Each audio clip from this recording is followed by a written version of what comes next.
Well, good afternoon, everybody. My name is Gerald Gay. I'm a partner in Aaron Fox Schiff. I practice labor employment law. I'm here today with my good buddy and co-host, Jay Jamrock, who is the co-head of I4CP, Institute for Corporate Productivity. It's our pleasure to bring you another session of Practical Talk, where we hope to be able to assist everyone understanding some ways to operate their institutions in employment space in the most productive way. Today, we're going to be handling on the issue of culture, which is one of Jay's pet projects. So I'm gonna give him a lot of room today to run the whole program. But it's something that I look upon very important, because when clients come to me and say, what's a good union avoidance plan? When they come to me and say, I don't understand why I got sued, I start looking at the very issue we're talking today, culture.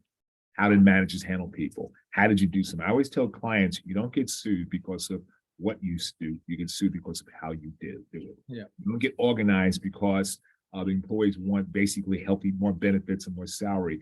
They usually assume organizing because they're concerned about the culture, the environment, how they're being treated. So hopefully today, this will help people understand how to be able to navigate this space, which is becoming more and more difficult as workers take more control of the workspace. So Jay, I'm going to let you introduce our guest today. Very good. Looks like this is our beautiful pictures of Daryl and myself. And we have an excellent panel with us. Go to the next slide, Justin. We have an excellent panel today with us. All three of these people, for them, culture is their passion. So we have Jessica Noble. She's the Vice President Employee Experience at Hallmark. Corrine Colby, I hope I said that right, Vice President of Talent Success at the Zillow Group. Angela Beatty is Global Head of Talent Rewards Experience at Accenture. You'll see that if you notice, we have three different industries, three different size companies, three different geographical footprints around the world, and three different kinds of ways that would manage your company based on their business model. So all three of these companies were highlighted in our latest research report called Culture Fitness. You can go to the next slide. And if you don't know, I4CP is a research institute. We're not a culture, we're not a consulting company. We're a member-driven research organization whose mission is to recognize and discover and advance the next practices in human capital. And we have been doing a lot of work, especially since the book Culture Innovation came out by Kevin Oakes, our research we did a few years ago. But for those of you who need to catch up, the way we're going to work it today, I'm going to do a couple slides that look at what we found around healthy cultures. Then we're going to get into a discussion how these three companies have managed their culture over the last 3 years of pure circus that we've had in our environment. And as we're going to go into the future, how they plan to manage their already healthy culture and keep it healthy as we go through more changes in our work model. So culture is what is felt by people because what is done, condoned, reward, encouraged, and penalized. That's just sort of the academic kind of thing, but Kelleher from Southwest Airlines, who is the CEO and founder of Southwest Airlines, used to say that culture is what people do when no one is looking. In this era of remote and hybrid kind of work, that I think is very appropriate. It's what people do when no one is looking. So go to the next slide. This is the Culture Fitness Report, and all three of these companies that are online are all highlighted in this report, but only 15% describe their culture as healthy companies. But high performance organizations are 6 times more likely to say they have a healthy culture. And by high performance, I mean in the top quartile of revenue share, market growth, profitability, and customer satisfaction. That's a dependent variable we use for all of our studies. Go to the next slide. When we looked at what is it between healthy cultures versus toxic cultures, we found they were much more likely to have higher engagement scores, retention of existing employees, the ability to attract talent, employee productivity. I outline productivity here because we're the Institute for Corporate Productivity, so we have to do that. But very, more likely to have improved well-being over the last 2 years, 3 years, and much more likely to improve their diversity representation over the last 2 years or 3 years. So This is compared to toxic culture. So healthy cultures have an advantage, not only in market performance, but in all the key indicators that we look for a healthy company. Go to the next slide, please. When healthy cultures are asked to describe their cultures, these are the 6 traits that most commonly come up. They're customer employee focused, they're a learning organization, they focus on the quality of their products and services, they're very collaborative, they're very innovative, and they're very inclusive. I got to say, these are kind of things that even I at FI4CP, which we think we have a very healthy culture, these traits are ours too. I would also mention we're very much customer focused, which is probably not quite made the list, but should have. Okay, before you move forward, just go a little more. When you say employee focused, Yes. right, and collaborative, elaborate a little bit more on that, what that means. So employee focus, we probably can ask our panelists this, how they think about employee focus. But what I think about employee focus is they're not dictating to them, they're listening to them. So they're focused on their employees' needs. They're focused on it. I call it the 3 Ps: people, planet, and profits. So companies that have a great, healthy culture are focused on their people. They respect and dignity and their well-being, and psychological and physical safety is important to them. For them, it is also important to be part of the community, to be part of making the community better, or making even the planet better, but more or less the community better. And they're also focused on profits. I mean, if you don't have profits, you can't do the other 2. And so there's 3 things that go into this. And they're very transparent about those 3 things. So employees know exactly what the company is talking about when they talk about the 3 Ps, if they put them in that order.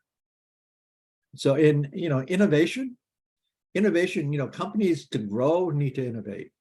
And to innovate, you need creativity. And you need about 3,000 creative ideas to come up with one innovation. And so companies are constantly trying to get people to be more creative so that we come up with more ideas, so we can get those 3,000 ideas to get that one innovation. It's ideation. It's letting people just think about where we're going to go and what we're going to be doing. And collaboration, extremely important. I'm sure everybody's going to talk about this, collaborate across the organization. So that's the short answer. We'll ask our panel to get more into this in a minute. Go to the next slide. So these are the 7 habits of a very healthy culture. Flexible work arrangements, crucial. And that doesn't mean remote all the time, but it does mean listen to the employees about how they want to handle their flexibility. Employees want more control and flexibility over their lives, and their very healthy cultures listen to them. Regularly communicate their values. Leaders lead by example. Boards care about the culture. They will ask about the culture. They will ask about how it is. Go to the next slide. And now, okay, let's go to the full panel. At the end, I am going to talk a little bit about how you can turn a toxic culture into a healthy culture. Just to have a few points on that, because I'm sure after you hear these 3 wonderful panelists, you're going to want to have companies just like them. So I'm going to ask each one of you the same question. I'll start off with you, Angela, to answer it. Over the last 3 years, it's felt like we're going to have a collective nervous breakdown. We had the highest unemployment rate we had since the Great Depression. We had a pandemic that we hadn't seen since 1918. We had social unrest that we hadn't seen since 1967. We had a political circus going on over the last 3 years at the same time.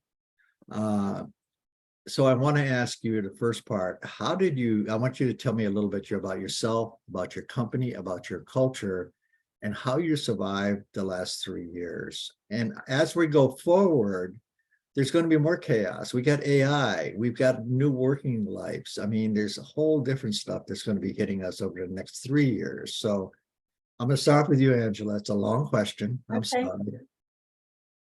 Great. Well, first, thank you for inviting me today. I am Angela Beatty, and I'm excited to be here representing Accenture, where, as you heard, I lead talent rewards and experience. And a little bit about Accenture. Accenture is a talent and innovation-led organization of more than 700,000 exceptional people working Wow. together across the world to deliver on the promise of technology and human ingenuity. And our goal is to create 360-degree value for our clients, our people, our shareholders, our partners, and communities. And as it relates to culture, really to achieve this, we're laser focused on creating a culture that attracts and inspires and helps us retain the very best people. And our ambition is for our people to love working at Accenture, to feel net better off from their time with Accenture, and really believe that it's the best place to achieve both their aspirations personally and professionally.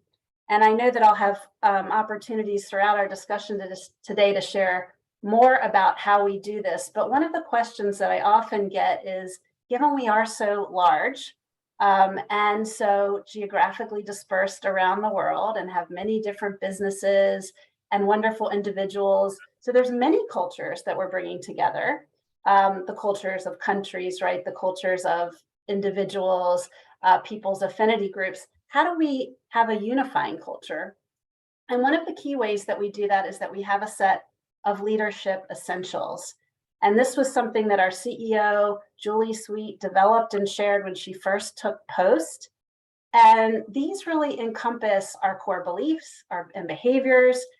And really, they kind of act as almost even a practical guide for how we interact and collaborate every day across Accenture. And I just wanted to share, because I think it'll be helpful. And I think they relate a lot back to, Jay, some of the elements that you were sharing up front. So 8 of these: always do the right thing in every decision and action. The second is we lead with excellence, confidence, and humility, as demonstrated by being a learner, building great teams, and being naturally collaborative. The third one is that we exemplify client centricity and a commitment to client value creation.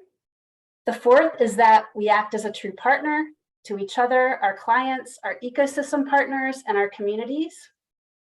The fifth is that we care deeply for all of our people to help them achieve their aspirations professionally and personally. The sixth is we live our unwavering commitment to inclusion, diversity, and equality. The seventh is that we have the courage to change and the ability to bring our people along the journey. And the eighth and last is about actively innovating. And so these really are not just words that our people just hear. I mean, they're really embedded in as a thread, and they've really shaped our culture and our talent brand. And our culture has been externally recognized, not only by you in this research, but we're a world's best workplace by Fortune, a great place to work. And we're really proud to be on Ethisphere's World's Most Ethical Companies list for 15 years in a row.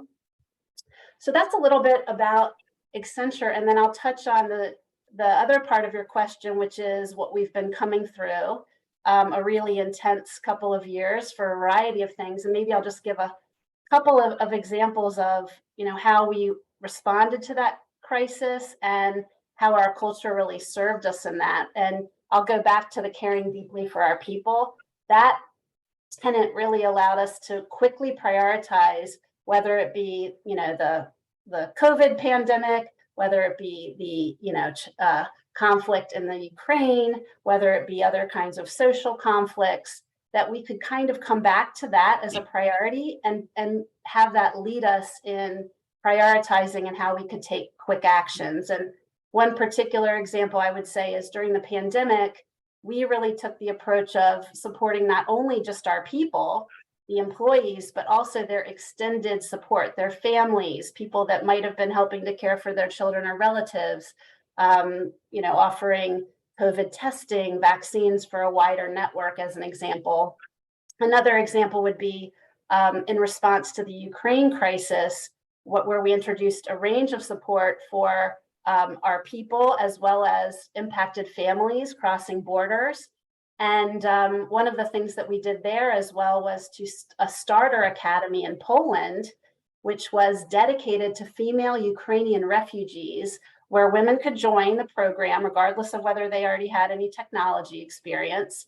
And we provided them with new coding skills and support so that they could, restart their careers in a positive environment. So that caring deeply for our people and our communities really helped get us through the crisis. And I think as we emerge and think about kind of the future, as we continue to face challenges, a final thing that I'll note is our focus about mental health. It's really risen to the top of our priorities.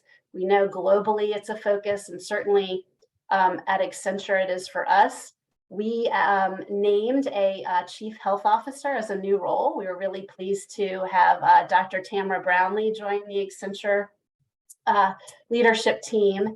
And she's really helping us prioritize mental health. And I'll just give a couple quick examples of what we're doing around that. We launched a mental well-being hub because we heard from our people that we have all these great resources. Sometimes, it could be easier to find them all and navigate what I might need for myself or my family or my network. So we created a one-stop shop for all of those resources. We also are partnering with BetterUp to expand our one-on-one coaching offerings around mental fitness and well-being. And then finally, you mentioned psychological safety. And so we're really focused on, through our culture, supporting open discussion and psychological safety generally, and in particular around the area of mental health. Yeah, So I'll stop there and give others a chance to share. well, no, I'm going to come back to you and ask afterwards on how you're measuring all that. But I love how you framed everything. We're doing, as you know, we're a member-driven organization, so our members are driving our research, and the amount of research they want us to do is on well-being, and the well-being, what companies are doing for the well-being of the workforce has been one of the top of mind things. In fact, we've actually formed a well-being exchange just because that has come to the top of the list of so many companies. So I'm going to come back to you, especially around measurement, Angela. Okay. Karina, you have a very different company, both in history and size and scope. It's one of my favorite companies last year as I was looking for a new house. So you have my endorsement. Tell me about your company, a little bit about your history, a little bit about you, how you went, your culture is defining it, and what you did through the last 3 years as we've been going through all these crises. I know you made a lot of very radical changes at Zillow. So go ahead. Yeah, thank you, Jay. And thank you for having me here as well. Excited to be here. Yes, our company is very different than Accenture. I love Accenture though, and I love learning from you, Angela. It's so exciting. Zillow Group, I hope you all are familiar, and I hope you have the app on your phone. We are a real estate tech company. We were originally headquartered in Seattle, and we have about 6,200 employees spread out across the US and some employees in Canada and Mexico as well. So smaller footprint for sure. And we were founded I think it was about 18 years ago. And so we really focus on helping people find their home. And that has been our kind of ethos from the beginning, and really giving power to the people. So everything we do is about empowering people with information, with data, and ways that they can navigate the most tricky thing that you probably do, which is finding home, financing a home, renting an apartment. Like any of those pieces are very complicated, and we're trying to bring transparency and data to the forefront of that. Our culture has been a focus since day one, and I'm so lucky to work for a company that has leaders and our CEO that really understands the importance of understanding what culture is and really architecting it. And I think that's the piece that I think is so important, is that if you don't intentionally think about culture, you have one. It may not be the one you want. And so I really love the intentionality that we put around culture. And so I describe Zillow's culture as very mission driven, values driven, and our mission is give people the power to unlock unlock life's next chapter. And so we really focus on our mission, and we have 8 core values that are woven really throughout everything we do. And like Angela said, they're not just words on a wall or on a poster, but they're woven into our performance management systems, the way we recognize people. Really, it matters how you show up just as much as what you do. And so I think those values and the mission are critical. We also focus highly on innovation and serving the customer. So again, that power to the people and really serving the customer in innovative ways is forefront for us. We are predominantly, tech. We've got to build the right products for the customer, and we really focus on that a lot. Collaboration. So I'm going down your list, Jay. They were my talking points. Collaboration, one of our core values is better together. And we really live and breathe that. It's a highly collaborative culture. We work together, we solve problems together, and that really, I think, shines through. And then a couple more on our culture. One, I'd say it's aspirational. And I love that because we are never settled. We are never like, well, we're done. Let's just move on. It is really all about learning, the growth mindset, and just aspiring to be more. And I think that is a really healthy kind of angle to think about your culture, that you're always growing, always evolving and changing.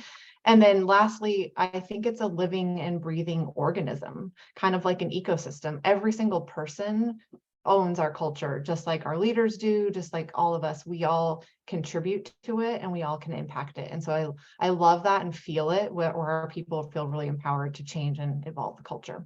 So that's Zillow Group's culture.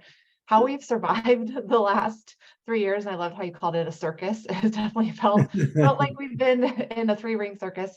And I'll just mention a few things to make sure that we can move through to Jessica. But I think the key for us has been listening to our employees first and foremost.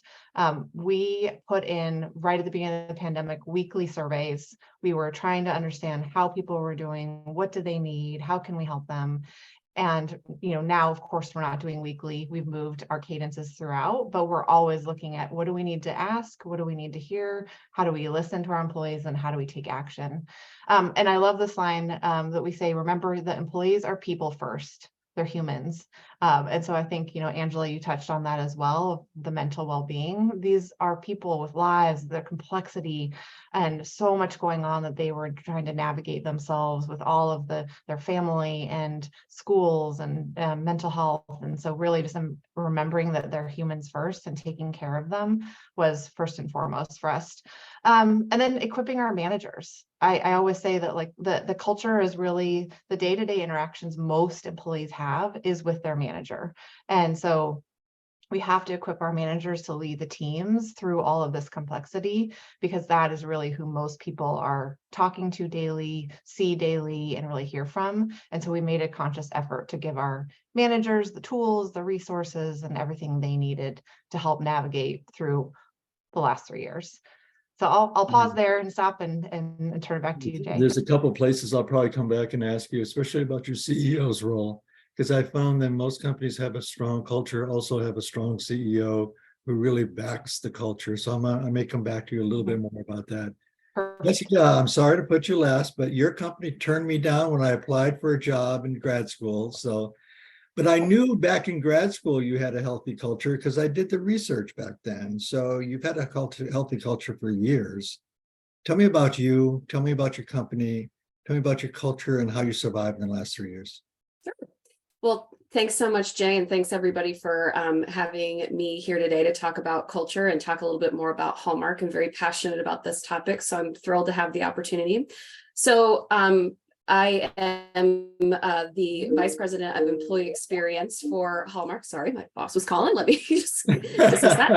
Okay. So I lead employee experience for Hallmark, a role that I have only been in for a couple of years now. Prior to that, I was in a communications role all through my previous 12 years at Hallmark.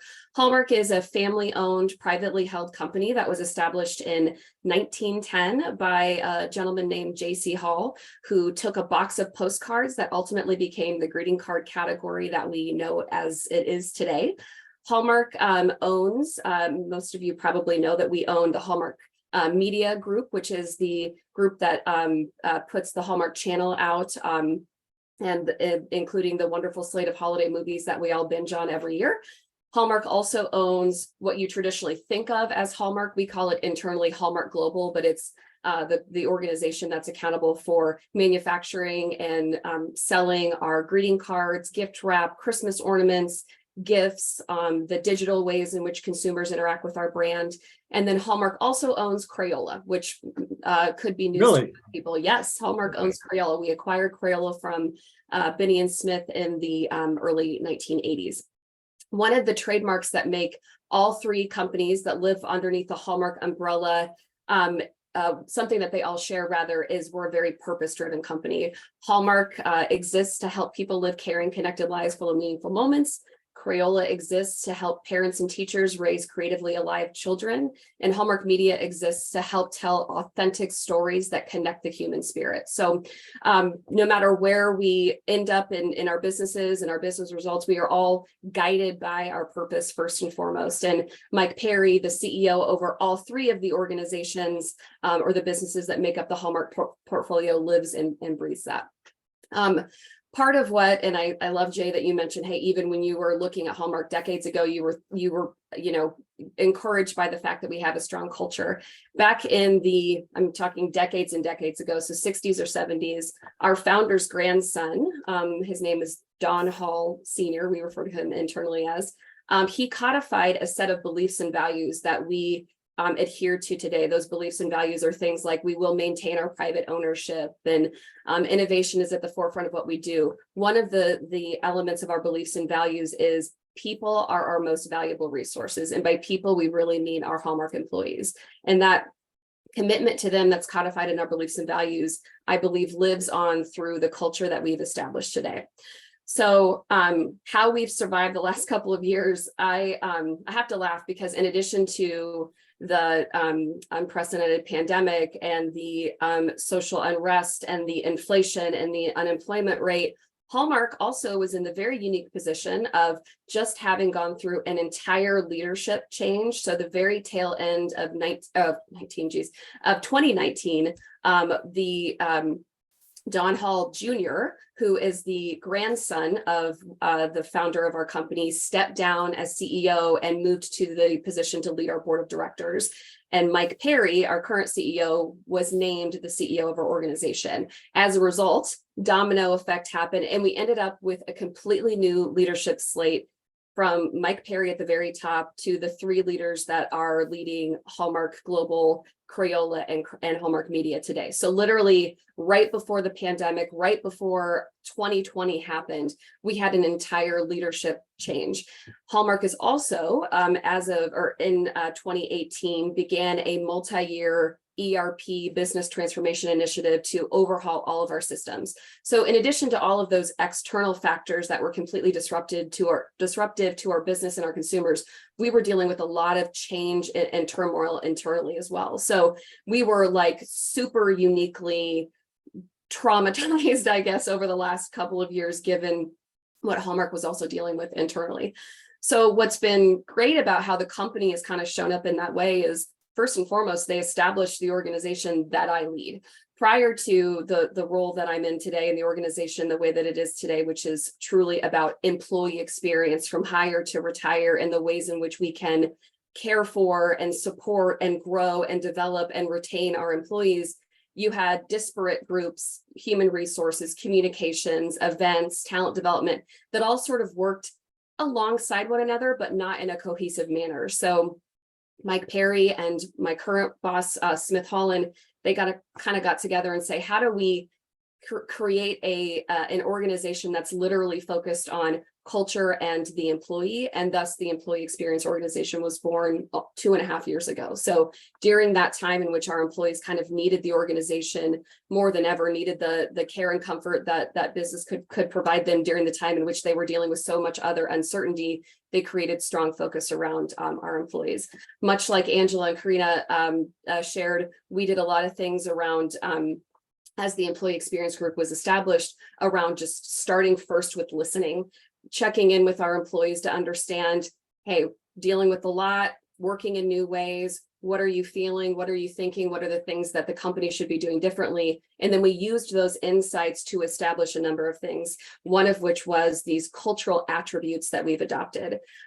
They include resiliency, which of course is something that we all have to demonstrate these days when there's just so much unpredictability. Discipline, which is a personal favorite of my leader, my manager, who loves to remind us all that we are here to run a business and drive profitability and do all the things that we need to do to be successful. And that requires a very disciplined approach to our decision making and the choices that we make.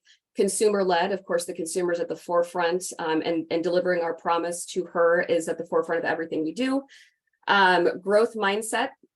Of course, that's all about the commitment that we have to learning and growing so we can continue to innovate against the needs of our consumer. Live our brand. Hallmark is, of course, exists to help people love, show their care, show their support, and we live that internally. I like to say that I have never had a more special birthday than when I've been a Hallmarker. Even when I was a kid and was getting like the new bike, like you come to Hallmark and I swear I've got 80 greeting cards waiting for me at my desk on my birthday, flowers, balloons. I mean, it is a treasure.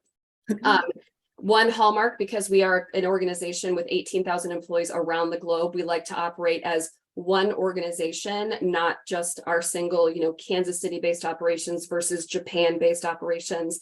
And my personal favorite cultural attribute we've adopted and codified a couple of years ago is pioneers, not perfectionists.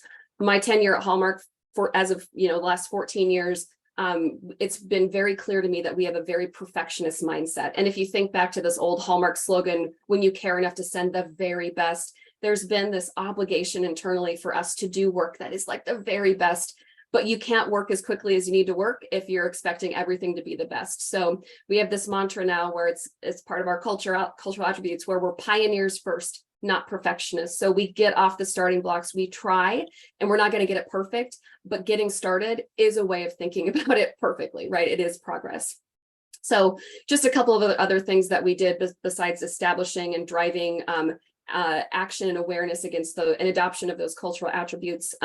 As we listen to our employees, part of what makes Hallmark a really special place to work are the ways in which we commit to our diversity, equity, and inclusion efforts, our community involvement commitments, this posture that we have of being the most creative organization in the world. And every year prior to the pandemic, we do all sorts of events and employee experiences to drive engagement with those things, community involvement, DE&I, creativity. So we had to turn all of those to remote experiences. Not easy, but we have a brilliant team of event managers that made it not great, not as good as in person would be, but just as good as they can be in a virtual environment. We were, like Angela named, very, very purposeful around messages of self-care and mental well-being, also creating a portal on our intranet that connected employees to all sorts of resources that help them manage their social, physical, and emotional, and even financial health during the uncertainty of the pandemic. We heard from our employees a lot that burnout was going to be and is continuing to be a very real thing. So we established no meetings days. Every other Tuesday is a no meetings day where we ask no meetings. And so people can just use that time to get caught up on the drudge of the email and the things without having to sit in virtual meetings all day. And then one of the things I'm most proud of is Hallmark has a very distinctive workforce in that we've got what you might consider to be more traditional corporate employees that work at a desk in a cube like I do. We've got retail merchandisers in the field, the people that go adjust the greeting cards. So when you go to shop for cards at Christmas, the shelf looks great. And we've got manufacturing and distribution employees. So no one size approach to our culture, to our employee experience works. So we put a lot of focus in the last 2 years on the employees that are outside of our corporate environment. The people that when we all started working from home, they did not have that option. They were our frontline employees.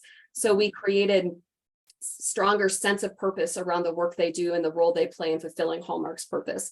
We gave them swag. We brought food trucks to their locations, right? Just to put a little extra emphasis. And as I like to say, wrap a hug around the people that didn't get some of the quote unquote benefits of the pandemic that those of us perhaps in a more corporate environment did. And the last but not least, because this is my passion area, thing that we did to survive over the last couple of years is communicate. tenfold, right? We had a weekly blog that was put out by our CEO, a bi-weekly video blog that was put out by the president who I report to. We had, we increased the amount of virtual global state of the business meetings that we had, just to both retain connectivity, but also just be transparent with what the company was dealing with all of the roadblocks and all of the kind of factors that we were facing, but also just kind of continue to remind employees, we care for you, we see you, we're gonna get through this. In our past 113 years, we've survived fires and floods, and like, this is nothing, like we're gonna get through this. So I'll take a breath there and hand it back to you, Jay. Yeah, wow. There you go, Jay. Right. Go ahead, Daryl. I can understand now why the three of you guys got ranked as top coaches. It's amazing. I'm quite sure people in the audience are taking down notes and go, can they send a note to us about this? Because it's amazing. But Karina, you mentioned one thing that I think is really important. I think the audience would love to hear about. You mentioned that you equip your managers. And I think it really important for people to hear. I know as a lawyer, I know the problem I see most companies is their first line managers lost. Their second line managers is missing in action. Can you possibly elaborate a little more how you equip your managers? Sure. It's run the gamut, right? So if you think about early days pandemic, you know, we had to be scrappy. And so it was everything from like one-pager guides that talked about different topics like communication. How do you show that you care? How do you understand people's needs? You know, how do you promote flexibility? And so we would give just like easy one-page guides. Here's how to think about this topic. Here's how to talk to your team. Here's how to talk to your employees. So that was in the beginning when we had to be really scrappy. We were very much an in-person culture before. So moving to virtual, we had to switch everything that we had to the virtual environment. And now, fast forward 3 years later, we have put so much intention and thought around what we need our managers to be doing and really bringing them clarity. And so one of my favorite quotes, because what I didn't mention about Zillow is that, again, we were in-person culture and we made we put the stake in the ground about 7 months in to say, we will never go back. We call our environment headquartered in the cloud HQ. And so we now have offices still for use, but we do not require anyone to go in. We have employees in all 50 states. And so because of that, we've had to really think about how managers lead differently. And I know companies like Accenture have been distributed for decades, but for us, it was really new. And so one of my favorite quotes about managing in this way is that it's like driving a car on the wrong side of the road. The destination's the same, but the cues and signals that people need to look for are different. And so we've really kind of tried to put some intention around that. And we are just rolling out a new framework around, here's the key capabilities that all of our managers need to have. This is what we expect from you. And then this is how we're going to help develop you, give you the resources, give you the tools. And so it's the basics. It's nothing kind of earth shattering, but everything from how do you inspect performance in a virtual world? It's very different. The same premises are there, but how do you look for it? What are those cues and signals? How do you give people peer or feedback? You know, how do you ask for feedback? Like, we are all operating in different ways. And so I'd say it's run from everything from one-page guides in the beginning to really in-depth leadership development programs and clarity in our hallmark of leadership development curriculum is an intensive 4-day, it's back in person where you actually fly and we develop people in cohorts. And so they really focus, we use the model called the Leadership Pipeline, and we partner with the Leadership Pipeline Institute to come in and really do deep dives on those skills and abilities that we need all of our managers to have. So that's just a little bit about the curriculum and how we've kind of gone from early days to really in-depth and really providing clarity for our managers. That's great. So one of the mantras I have, and I've always had this for decades, is what gets measured gets done. What gets rewarded gets repeated. So I want to ask each of you, how are you measuring to the health of your culture? How do you keep a good measurement on it? And how are you recognizing and rewarding when people, when managers, and when employees are living the culture? How do you reward that? And I'm not talking just money, but just how do you recognize it? And then, you know, what's your constant way of measuring it? So, Angela, can I start with you? Sure. Well, I think we've all touched on the importance of listening to our people, the three of us and in your opening marks and Daryl, that, how foundational that is. So that we have a pretty sophisticated measurement approach at Accenture. And at the heart of that is really listening to our people. We have a mantra that is sort of for the people, by the people. So everything that we're doing is being informed by what we're hearing from them. And also I love these little bumper sticker sound bites you guys have. These are great. But also, right, the data that we have on how they're, using our program. So both sentiment, kind of qualitative feedback that we get from them, as well as the quantitative data on how they are using or not using things and responding. So that's a very important part of measurement. And I'd say we have a couple of kind of key methods around that. Again, going from when people are joining and onboarding and all the way through their experience with Accenture, we have something that that's called the Transformation GPS. And that really allows us to look at how are people doing through business transformations, our own transformation. So just like we're in the business of helping other organizations transform, we're also constantly going through a transformation ourselves. And we want to measure how our people are and our culture is responding to that. So that's one way we do that every year. Then we are looking at, we do have something called Conduct Counts. And that's an internal survey that really allows us to understand how our people are experiencing our work environment and culture every day. And then we partner with Gallup and we do the Q12. And for us, that's really at the team level, because we believe that the team level is really where you have the best insight and ability to action what you learn from listening to people, and kind of based on what, we were just talking about in terms of the role of managers, right? And being so close to the people, what do we need and how can we sort of act quickly based on what we learn? So we ask people for feedback and we listen through those mechanisms. We also do onboarding surveys. So we learn when people join, we listen to them. When people leave, we have that shares something with us.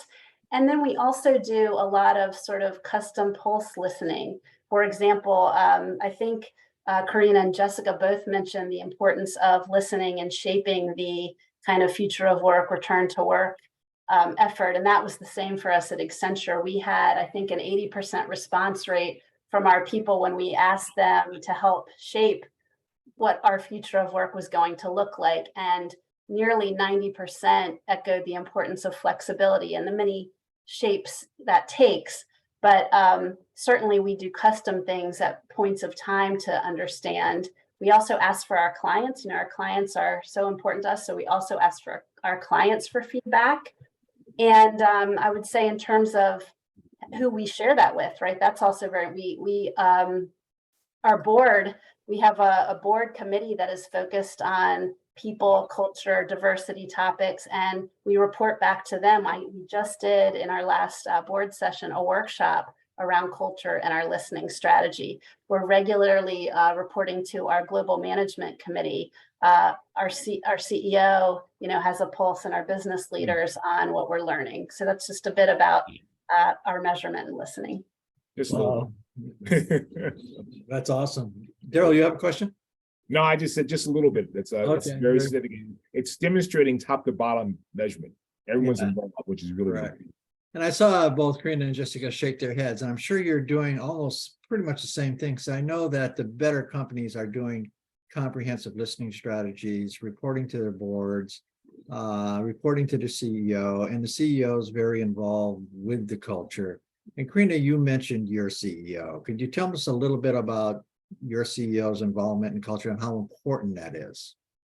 Yes, for sure. And I will just add a couple of the other things that Angela, I know exactly what you said, Jay, we're doing all those same things, but what you said about what gets measured matters. I also say what gets reinforced. And Yes. so we have a couple things that I'll just add that are unique, and I'll mention the CEO.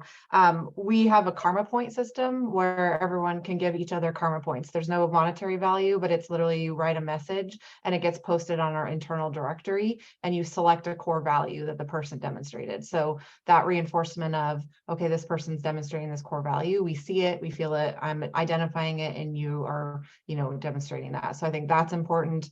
And we also have an award kind of system where you can also give ZG bucks to people, and it's also reinforcing our core values. So I think that's also important, is how you think about the measurement, and then also how you reinforce it kind of in the day-to-day. Yes, our CEO, Rich Barton, is heavily involved in the culture and cares deeply about it. And he also is very bold and loves to take big swings. One of our core values is think big, move fast. And that has been our core value since the beginning, again, which is about taking the right risks and being bold with our decisions. And so, yes, we are one of the few companies that are still out there standing on the belief that, work can be distributed. We are more productive. We can make this work where we are not required to be in the office. And so his involvement there, the way he shows up in our company meetings, the way he is driving that message forward for our employees, providing the utmost flexibility for people and the way we work, we really believe that's the future. And so his role in that is paramount and really helpful for our employees to feel that security and that, comfort of, this is the way we will continue to work and move forward, and we'll listen, we'll learn, and we'll keep understanding how to evolve this as the world changes around us. Yeah, I keep saying the culture is not your office. We've had a hybrid remote company since 1986, and Kevin Oakes has kept that culture going. And you can have a very healthy, productive culture without having an office. And I think more people should know that. Jessica, I you've have a gone. question for Jessica. Go ahead. Go ahead. Jessica, during your presentation, you mentioned that 3 things you guys work on: DEI, community involvement, and creativity. And you mentioned particularly that you have particular ways of approaching that given remote work. And given the importance of those 3 areas, usually a person believing that you can't accomplish any of those areas, particularly DEI, without having the collaboration of people being personally involved in office. Tell us how you kind of made that work with a remote environment. Yeah, I think we took a page as to how we as a society were adopting the new and virtual ways we had to just live and work and spend time with one another. So Hallmark's commitment to diversity, inclusion, and equity, as that example, is like long tenured, and it manifests internally with a lot of events that our ERGs lead, displays that we have around our building, honoring different cultural events and milestones and dates and things. And so we basically just shifted all of those types of experiences to a virtual environment. So to give you a really quick example, in 2020 during Pride Month, we actually had a enterprise-wide, so Crayola, Hallmark Media, and Hallmark Global, a 2-hour kind of Pride celebration where we had guest speakers from Hallmark Channel talent and internal speakers. And we asked employees from across the enterprise to submit videos about what Pride means to them, either as allies or members of community. And we had really a beautiful virtual celebration that probably extended even further reach than our on-site events did, because we were able to have a coast-to-coast virtual celebration versus individual celebrations, attended by a handful of people within each of our respective businesses. So it wasn't perfect by any means, because none of these virtual experiences are compared to actually being in person with one another, but it did unlock kind of new and different opportunities when we had the new technology and the ability to kind of connect people from all over the place versus just in our individual spaces. It also makes it, I've heard from many of our members, that the virtual environment makes it easier to hire a more diverse and inclusive workforce. Totally. Yeah, so you all have, you're shaking your head, so you're all experiencing the same thing. Mm-hmm. That's what I worry about if we go back to the office, that we'll lose this ability to have a more diverse and inclusive workforce than we had in the past. I also worry about the backlash that society is feeling right now towards, I won't go into it, but it's just it gets depressing sometimes. But anyway, it's yeah, I really want to thank all three of you. I know all three of you, this is your passion. You could probably speak on this forever. Do you have a closing? I need to have 5 minutes at the end to show what a toxic culture looks like and how to handle and build a healthy culture. But I want to leave all three of you with the opportunity for one last word. If you would talk about culture and the importance going forward, just do you have any last word that you want to So I want to add to what Jay just suggested. You Good. guys are very well versed in this topic. Some of the people in the audience probably aren't as well versed. So if you had to give counsel to any people, including what Jay says, your final words, if you had to give counsel to any people how to approach this, what steps they should definitely start with and go forward with, please share that as well. Yeah, especially one good idea. Angela, we just start? I guess what I might say is, we're a learning organization. We spend $1 billion on learning at Accenture. And I think, sessions like these, I've really enjoyed learning from Karina and Jessica and both of you. And so I think, continuing to kind of keep that learning mindset, learning from each other, learning from your people. And I guess I would say that one of the things I'd share on our Accenture website, we have a 360 value, 360-degree value reporting.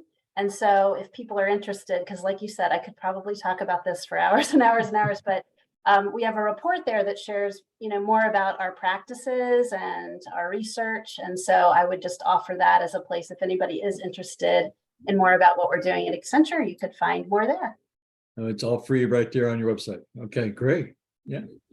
Karina, what recommendations would you give somebody if you had to just give a couple? Yeah, I mean, I will steal a line from Dean from Patagonia because it's always one of my Yeah. favorite lines where he says, if you take care of That's the people. Dean Carter. Dean Yeah, Carter. Dean Carter.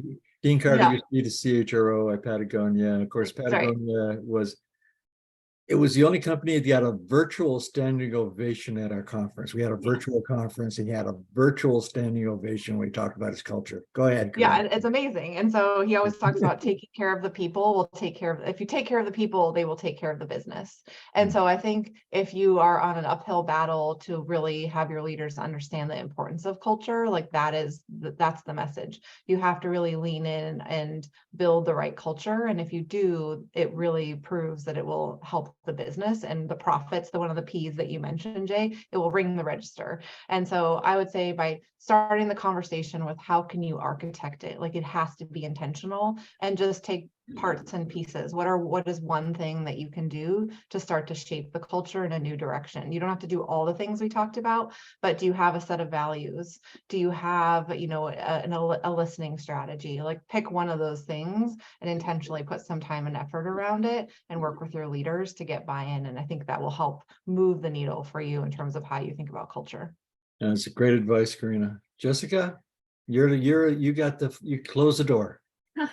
Well, building on what Karina's just said, I was gonna again go back to my favorite cultural attribute of Hallmarks, which is pioneers, not perfectionists. So, we all three on the call here are pretty, I would say, evolved in our embracing of culture, the adoption of our leaders, and the commitment of culture. So don't feel like you have to have it all figured out, but start somewhere and know that you're probably going to get things wrong along the way.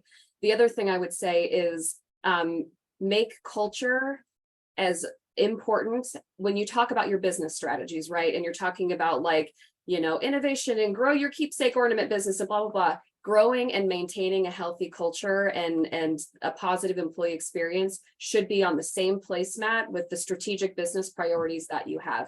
That will not only continue to drive the commitment and the ownership of it from the board level down, but it will also make help your employees feel seen every day. They're contributing, they're giving so much to the business, knowing that seeing themselves as part of the business strategies and employee focus as part of the business strategies will help them feel seen and cared for, and hopefully therefore contribute in the way that we need them to deliver the business strategies themselves. Yeah, great advice. I appreciate it all.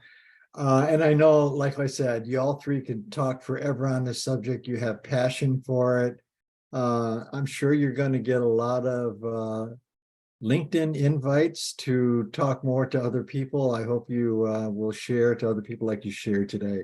And I know you share to other members in our organization, so it's great to have you. And Justin, I want to close with a few slides on, as other companies have been listening, I'm sure what you've heard is, I wish I could have a culture like this. So I want to put a few things up there. About 30% of their participants described their culture as very or somewhat toxic. So remember I said at the beginning, only 15% said they're very healthy. More, double that, say they have a toxic or somewhat toxic culture. And by the way, this isn't our study, it was another study done by Sloan MIT, that a toxic culture is about 10.4 times more likely to contribute to attrition than compensation.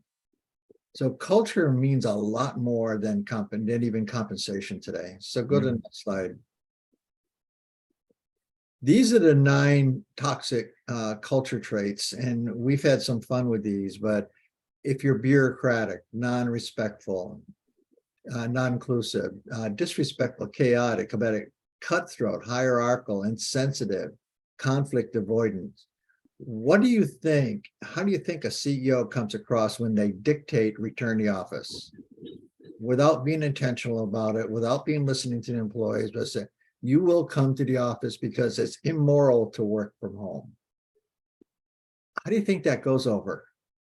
Now, these things on the side show you these companies are 16.5 times more than a healthy country, be more bureaucratic. Daryl, you wanted to have a comment.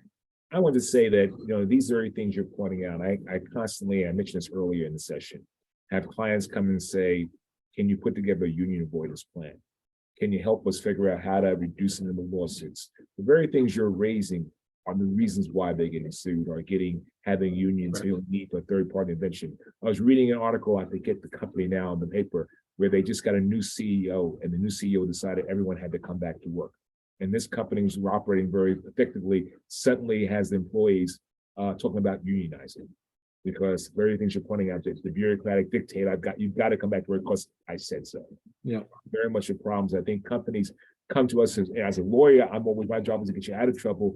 And I'm telling you, if you make some of these steps, you'll avoid some of the legal costs that people complain about to us as, the problems of one of the biggest legal costs most companies has is their labor employment. This can help solve that. Yeah, we've been having fun, a little bit of fun with these. We use ChatGPT to, we put in these 9 things and we asked ChatGPT to come up with a strategy for all 9 of these. And a little bit of a sense of humor. It did come up with a strategy of how to develop a toxic culture. Go to the next slide, Tristan. So when you look at organizations toxic are far more likely to struggle with, and I'm going to mention 2 of these, trust. They don't trust employees, and employees don't trust senior leaders. Today, trust is a huge issue in society in general. We don't trust our leaders. We don't trust our institutions. When you don't have trust, why would you hire somebody you don't trust? Why would you work for somebody you don't trust? Right now, there is still double the amount of job openings than unemployment, almost double. It's a little less now. There is plenty of opportunities still out there for a lot of people to move away from these non-trusting cultures. And bullying, dictating coming back to the office, that's a form of bullying. We're human beings. We're not, you don't own us. I think we outlawed that in 1864. So we're human beings. Listen to us. We want more control and flexibility. Go to the next slide. Going out with Jay, Yeah, a go lot of ahead. companies are starting to use now technology to monitor employees at home when they're working from home. Are they stroking the keys enough? Are their eyes focused on the camera? That's trust. Yeah, that is trust. Go to the next one. One of the biggest things we see, though, is that companies do not advance, compensate, succession planning, performance ratings, rewards, recognition. High potential employees are designated for that for the wrong reasons. They're making the dollars, so they get to be a high potential.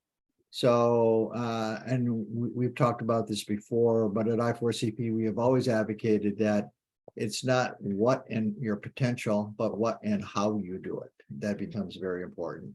So poor behavior needs to be addressed instantly. I had a call from a law firm just yesterday, when we were talking about two employees where poor behavior was coming between them, between an associate, a partner, and the COO. And these have to be addressed quickly, professionally, and decided on, can we work with each other or not? And you cannot start, you have to advance people who have the right behaviors. Go to the next slide. The thing I want to point out is we have published a book written by my co-founder, Kevin Oakes, called Culture Renovation. And if you want to go to the next one, if you want to start thinking about developing a healthy culture, this is a good guidebook. In fact, Brene Brown says this is the best playbook I've seen when it comes to creating an organizational cultures that create competitive advantage, unlock performance, and rehumanize work. And I love that last one. We have to really, and I think all three of our panelists touched on this, the humanization of work is so important today. We have to make a profit, but we can treat people with respect and dignity. We also can have an impact on our communities as we create profits. So it's an important book, I think. It's well written. In fact, he's my partner, and he kind of ticks me off because he's also a good writer. This is a good book with a lot of good case studies in it. Go to the next slide. By the way, Jay, I can attest to that. I read it. I know you did, Daryl. The book is divided up into 18 leadership things. So there's 6 of them that are in the planning stage. And I think you've seen a couple of these hit by our panelists, especially the listening strategy, the behaviors, how we measure and monitor and report are very important right in the planning stage to really get down to these are the things we're going to do. One of our panelists said, you can't do everything, but you can do a few things. So look at these, and the next slide is about building. Once you plan it, you got to build it. So we talked about, the managers and giving them the great kind of training and mindset and guidance that they would need. And go to the last slide. And the last ones is all about, you cannot just have a plaque on the wall, as been said a couple of times. You got to maintain this. This is something you live. This is something you experience. This is something that has to go through all of the HR functions, from onboarding, which has been mentioned, to who's the high potential, who gets promoted, the mobility, the listening externally and listening internally is important. So go to the last slide. And I just want to end with this one slide. If you don't get culture right, nothing else is going to matter. You can survive for a few years if you have a toxic culture, but eventually it's going to bite you in the derriere, because you're going to lose people. And yeah, you may have enough money to hire as many people as you want, but that's not the way to go. You need talent that's going to continually add value to the company. So lastly, and Daryl, if you would, and I would like to thank our 3 panelists. They were great. I want to thank Angela, Corinna, and Jessica for the program. And we want to thank the audience taking time to listen to us. And we hope this is very helpful. And wish everyone a very good day. And we'll see you guys in July. We're going to do a program related to in response to the Supreme Court's upcoming decision on affirmative action. Yep, that's going to be July 5th. 12th, I think we're going to do. Oh, 12th we're going to do. Okay, very good. All right. Thank Everyone you take so care now. much. Thank you, guys. Appreciate it. Thank you.